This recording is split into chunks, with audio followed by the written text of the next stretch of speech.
You know that moment someone at a party turns to you and says, "So, what do you do?" and your soul physically leaves your body?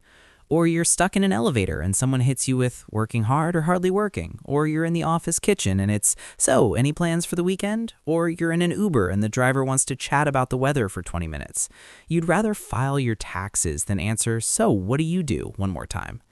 You're not rude, you're not antisocial, and no, you don't have a social deficiency. Because what psychologists discovered about people like you goes way deeper than just being introverted. Spoiler alert, your brain is wired fundamentally differently. Here's the thing.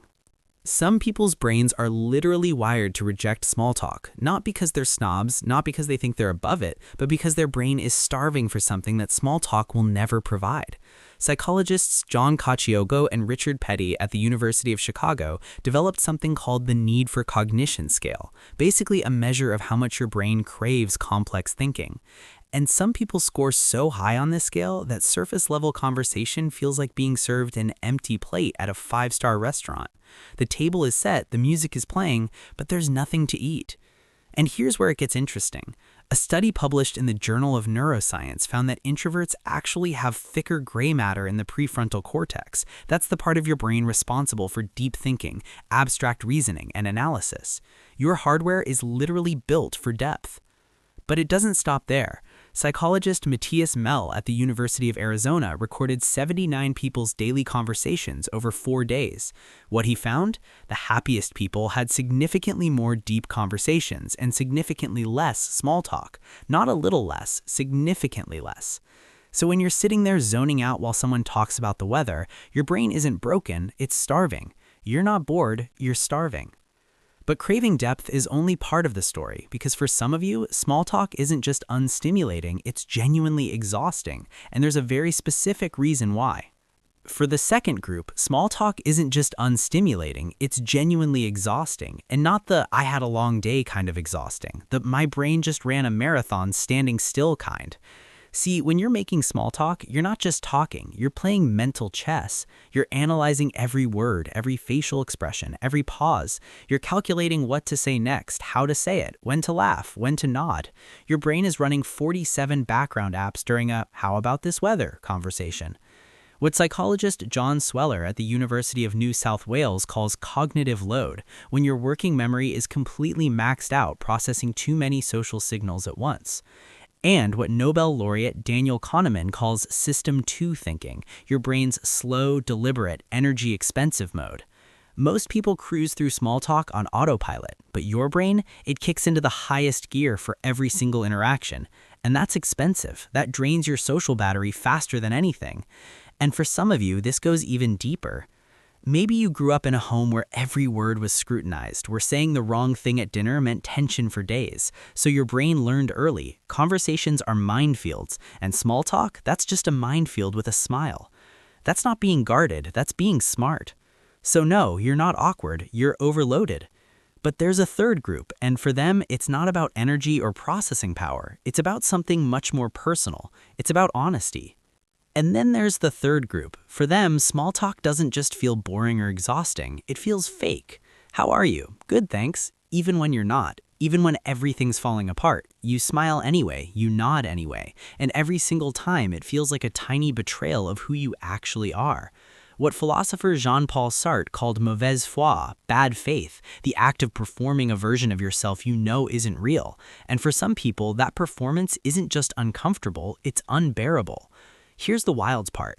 Researchers at Northwestern and the University of Chicago found that people consistently underestimate how much strangers actually enjoy deep conversation.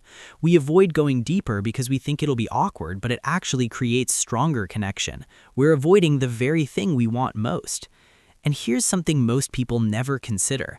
For thousands of years, reading intent behind words, not just surface pleasantries, kept your ancestors alive. While others were chatting at the campfire, your ancestors were the ones reading between the lines, spotting the lie, sensing the threat. That instinct didn't disappear, it just shows up differently now. Every time small talk feels wrong to you, that's not a glitch, that's ancient wiring doing exactly what it was designed to do. That's not being difficult, that's being honest.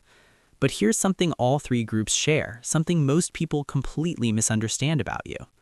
But here's what connects all three groups. Whether your brain craves depth, gets overloaded by performance, or rejects anything that feels fake, you share one trait. You're genuinely okay with silence. Most people can't handle 30 seconds of quiet without freaking out, but for you, silence isn't awkward, silence is honest. For most people, silence is buffering. For you, silence is fully loaded. And if you're nodding right now, welcome to the club. We don't have meetings, obviously. Silence isn't empty, it's full of answers. But here's the uncomfortable truth that nobody in these comments wants to hear. If you hate small talk because you crave depth, because your brain is literally wired for meaning, that's not a flaw, that's a feature. But if you hate small talk because you're terrified of being known, because even deep conversation feels dangerous, that's not preference, that's protection. Quick question, be honest with yourself. Do you skip small talk because you want depth, or because depth scares you too? Both are valid, but only one leads to the connection you actually want. You're not avoiding people, you're protecting your energy. And sometimes that's exactly the right move. But sometimes, just sometimes, it's worth asking why. Now let's talk about the thing everyone assumes about you and why they couldn't be more wrong. The stereotype is that people who hate small talk think they're too smart for it, too deep, too intellectual, like they're above everyone else.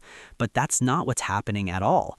It's the opposite. Skipping the script, going straight to what do you actually care about, that's not arrogance, that's vulnerability. You're risking real connection instead of hiding behind politeness, and that takes more courage than most people will ever understand.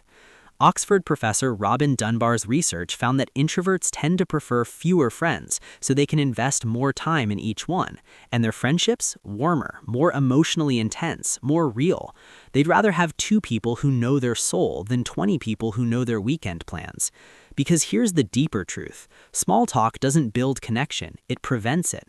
Every minute spent on the surface is a minute not spent going deeper. Not arrogance, vulnerability. So if this is you, if any of this felt like someone just read your diary, here's what I need you to hear. Here's your permission slip. Your brain craves meaning, you're tired of performing, and you see right through the social script that everyone else just accepts. You're not cold, you're just done with shallow. You're not antisocial, you're selectively social. And that's not a weakness, that's wisdom. And if this is you, you're not alone. Well, you are, but you know what I mean. Drop a comment. Which group are you? Group 1, 2, or 3? I'm genuinely curious. And if this resonated with you, you're probably going to love why quiet people are actually processing information completely differently than everyone around them. That one's next.